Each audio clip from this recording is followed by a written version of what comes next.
Bots are coming. It is unavoidable. It is not all doom and gloom. There are some opportunities, but we need to be cautious.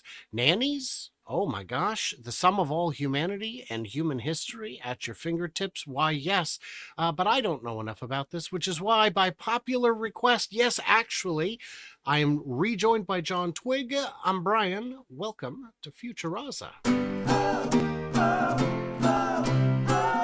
So Jon came on the show a week or two ago, and I said, if you want him back, you got to tell me.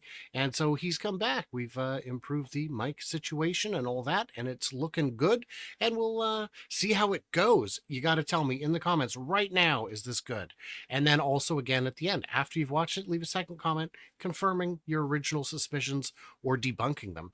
Because we're going to be talking about what bots mean. We've seen some new demos, and they are pretty eye-opening and open possibilities that I hadn't considered a week ago. I mean, I guess they were in my head somewhere, but not so much. Jon had this fantastic write-up. Let's talk about it. We've seen the demo from Figure AI, and it's mind-blowing, but not unexpected. It just arrived faster. Tell us what that demo was, because for people who haven't seen it, it was... I was, speechless. So, Brian, thank you. I was surprised that your other listener actually wanted me back. That was wonderful. Thank you, other listener. So great to be here. Thank you. Yes, watching Scott respond to that, I think even the robot experts were shocked by how fast this moved. Figure integrated ChatGPT with the help of OpenAI into their bot. And we saw, I'm not sure who it was actually, but the demonstration, whoever was talking to the robot, they had a remarkably human interaction where they asked the robot, have you got something for me to eat? And it literally picked the apple up and passed it to them. And then they said, and where should those plates, etc., where should they go? And it said, I think they probably need to go in the drying rack. And it promptly continued to do that.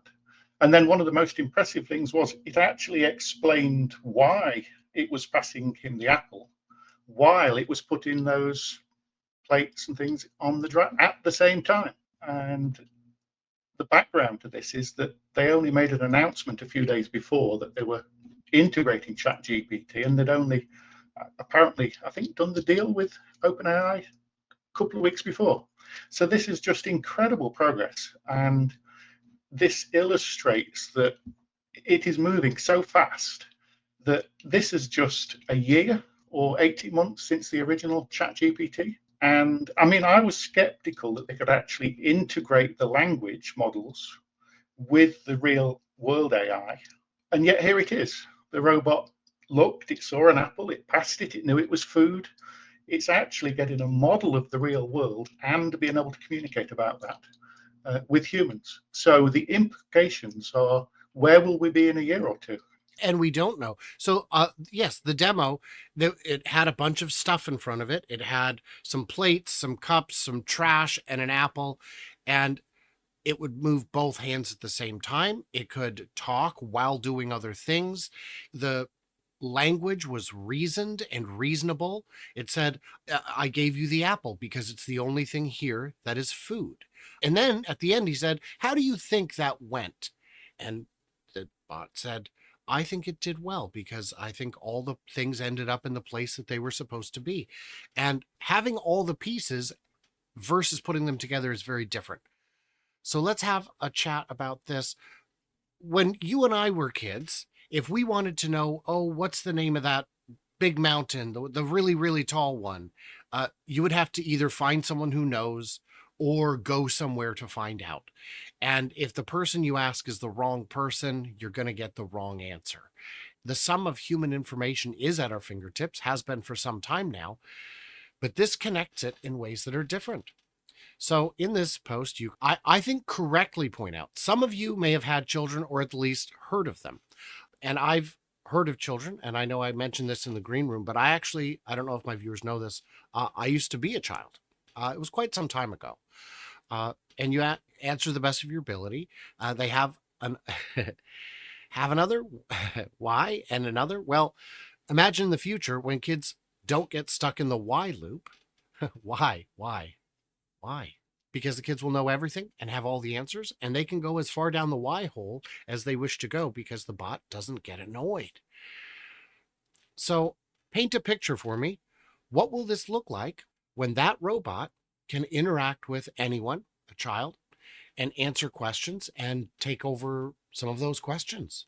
It's hard to imagine. There's almost no limit, isn't there? Because it knows all of human knowledge, and it also knows how people learn. I mean, even now with ChatGPT, you can say, dumb this down for a 10-year-old level of understanding. So ChatGPT has already got the ability to not just know about the world, but how to present it in a way that's suitable for different ages, different levels of skills, etc. So I can also imagine it, which I didn't put in that post, but it's going to start picking up on personality, introvert, extrovert, all sorts of things like that. So the robot is tailoring the way it relates to the individual child, which is something you just can't do. I mean, very good teachers will do it to some extent in a class, but with 30 children every day, which is why some people, lots of money, they might go and get private tutors and look into things. But there's a real danger that a lot of the child's natural skills or abilities or interests might just get lost over years because there's no support for them. But the bot can spot all of the possibilities. Even just the odd child might say, oh, show an interest in music when they're 3 years old. Got parents at work or they're at a busy nursery, that might not be picked up. But a bot could spot that, start playing with music with the child, encouraging different things. So it's almost limitless in terms of you've got all of human knowledge available for the child for whatever they're interested in, to perhaps lead them through as effectively as possible to reach their human potential. So it's almost as if we might get a new human super race. Yes, and that's we may be on the verge of a new race of superhumans. If wouldn't it be something if when your child is playing make believe with their toys and does something very strange, that there was supervision to say, this is fun to play, but in real life, behaving like that might not be well received. A brave new world of positive psychology emerged slowly over 50 years ago and is gaining more traction now. The idea that psychology is not just for those people that are ill and need to stay sustainable, it is for everyone. Now, I have known people who I consider very well adjusted, very well balanced, very even keeled, who still go to therapy, not because they have a problem, but because they feel that they can do better and they should. Uh, I think that's normal and healthy. And then, of course, I know people on the other end of the spectrum that thinks anyone who asks for help is weak. And I disagree with that. Everyone could use some help at different times in different ways. So, yeah, AI turns human training. Talk about this a little bit.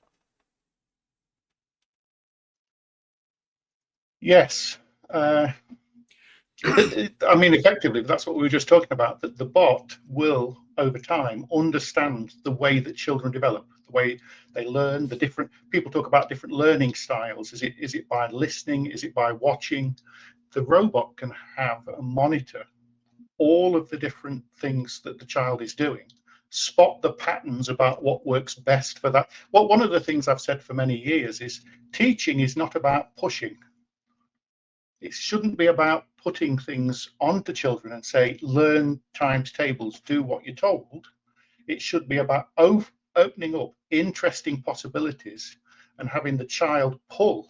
It's like marketing, pull marketing, much more effective than push marketing, because they're deciding what they want to learn, how they want to learn it, and the robot would just facilitate that better than any parent could.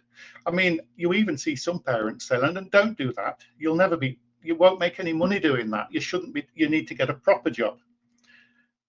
Well, the bots are going to do all the difficult jobs. We'll be free to do whatever we want. We're talking a few decades before everybody's in that position. But we can then support the creativity of every child in whichever way works for them. Now, I made a video talking about bots, and the inevitable question comes up: what happens when there are no more jobs to be done? Who are the consumers? And I said, so I finally had to make a video talking about the post employment world and what it would look like.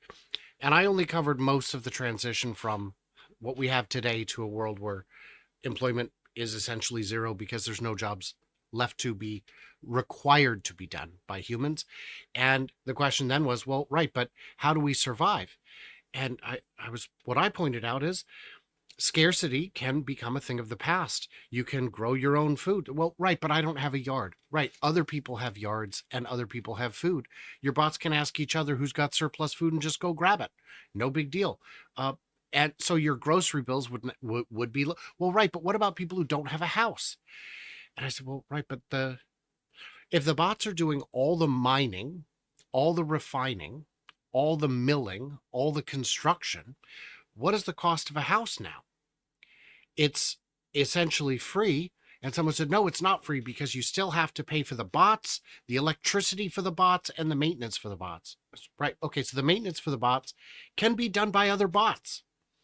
The electricity for the bots can be made from the solar panels that were made by bots with bot mined materials. All of this stuff, it just keeps going further and further up the chain until we're getting to the point where the, if a government went out and said, I'm going to buy 10,000 bots or 10 million bots and just put them to work for the public good, mining, refining, building, fixing, painting, whatever it is, you could have an entire self-sustaining situation where there is no scarcity, where the only limit is, does my country have iron or wood?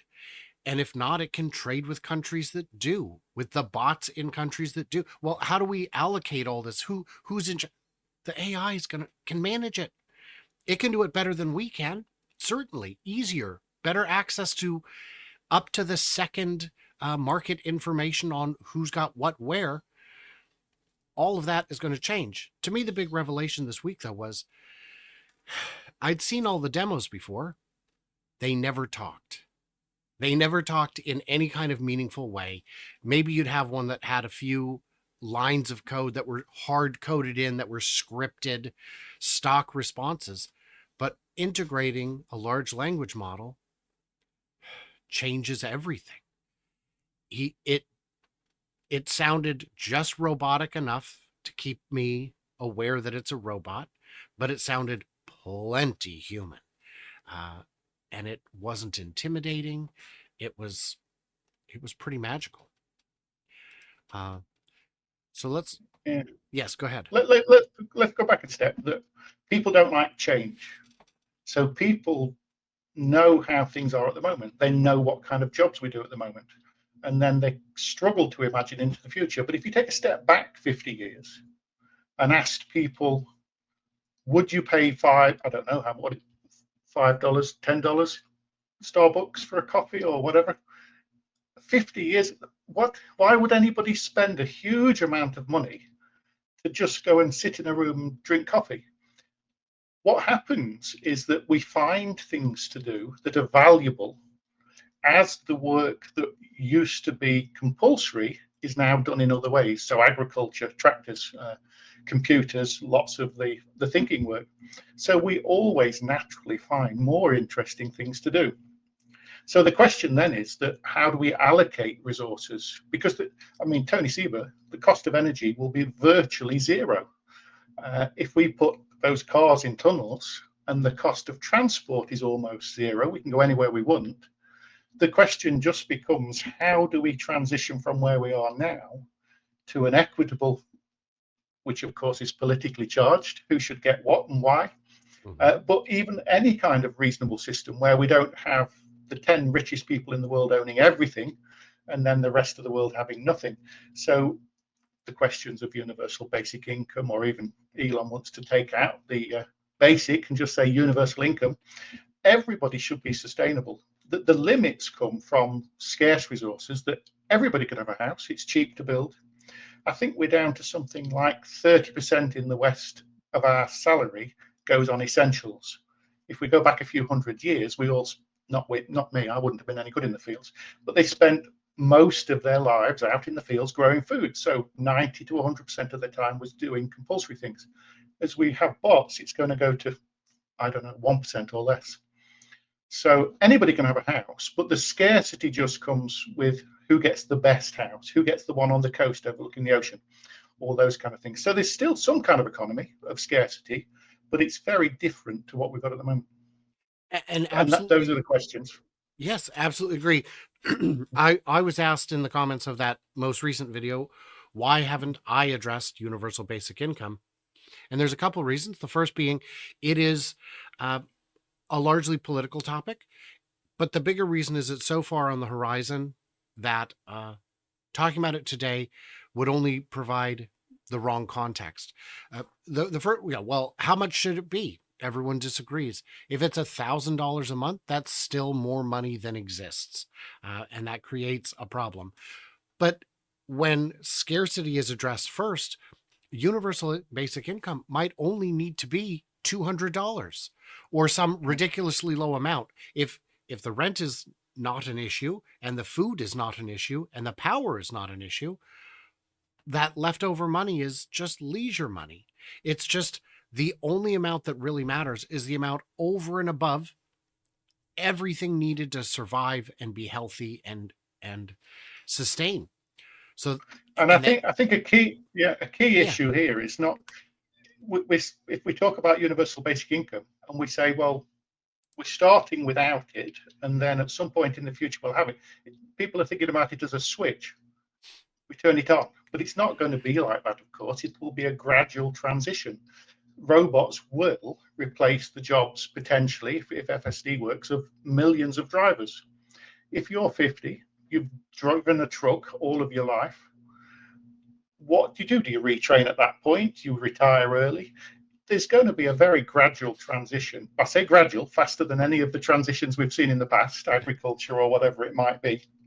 But we're still talking potentially a decade or 2 or 3 as everything changes. So it won't be that we have to swap suddenly to universal basic income for everybody. It could be that we get more of a basic income for some people, might not be universal in the first place. So there will be no choice but to address this as we get to various trigger points. and that's what we were just talking about here was this section that in your post about bias or about privilege.